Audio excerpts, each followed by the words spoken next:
Do you have tickets to the gun show? I'll show you these two guns, how they differ in storing and releasing energy, and the patented technology that they both share. First, the Triad. It cocks by pulling down on the handle at the bottom and fires by pulling back on the trigger.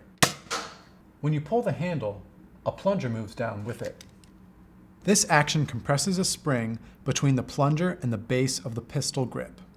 There is a latch at the base of the grip that locks the plunger in place. When the trigger is pulled, the latch moves and releases the spring. This mechanism works because the latch and trigger are the same piece of plastic. In the middle of the piece, there is a metal pin that serves as a pivot. So when the trigger is pulled back, the latch moves forward, releasing the energy stored in the spring. The spring forces the plunger up, pushing compressed air into the dart barrels, which shoots the darts forward. The trigger latch piece also has an arm fixed at one end. When the trigger is pulled, the arm bends and wants to spring back when the trigger is released. This sets up the pistol to be cocked again. The double strike works a little differently. To cock, you pull back on the hammer, and to fire, you pull the trigger. Let's look inside and see how this works. Like the Triad, there is a plunger to force air and a spring to store and release energy. But here there is a hammer that interacts with the trigger. When the hammer is pulled back, part of it rests on a piece protruding from the trigger. Even though the spring is pushing up, the trigger pushes on the opposite end of the pivot, keeping the gun cocked. When the trigger is pulled, it moves free of the hammer, which springs up and pushes the plunger forward, which in turn fires the dart. A spring behind the trigger snaps it back into place so the gun can be cocked again. These guns differ in the way they cock and trigger. The Triad's a bit simpler, and the double strike is a bit more realistic. But what they have in common is they both have multiple barrels, and they both fire a single dart with one trigger pull. No matter which barrel is filled, only one dart will fire, and the gun will never try to fire an empty barrel. How do these smart blasters know which barrels are loaded? Do these products, which retail for about $10 a piece, have cutting-edge electronics and sensors? Or do they contain tiny, sentient beings? Surprisingly, no. But I found out the secret to this clever technology. Here's how I did it. I hacked into the United States patent mainframe using an elite cracking tool known as Google.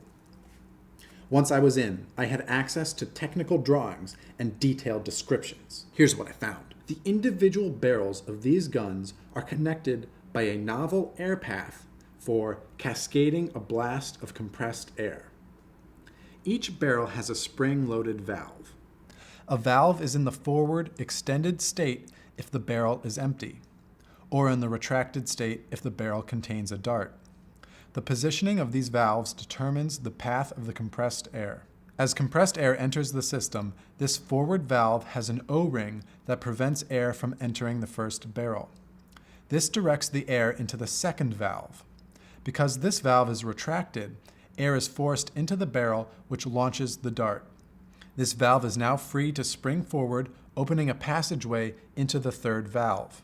With this setup, air is directed only to the first loaded barrel, even if the darts are randomly loaded. Here's where the valve system is located on the double strike and the Triad. The double strike has a linear arrangement much like the diagram, and the Triad has the three valves arranged in a triangular pattern. So that's the secret, folks. The secret that Hasbro tries to hide. They try to hide it on their external packaging and directly on their guns. But I figured out your secrets, Hasbro, via publicly available documents. And I've leaked these documents in the description below. So you guys out there, you better download it before the government takes it down. So that's my video. Thanks for watching. If you enjoyed this, you should subscribe to my channel because I might post more videos in the future maybe. But you subscribe anyway because why not? And all the cool kids are doing it. Here's how cool my subscriber base is right now. My mom makes up over 8% of my total subscribers. You want to be cool like my mom, right? Just do it. Subscribe. You want that?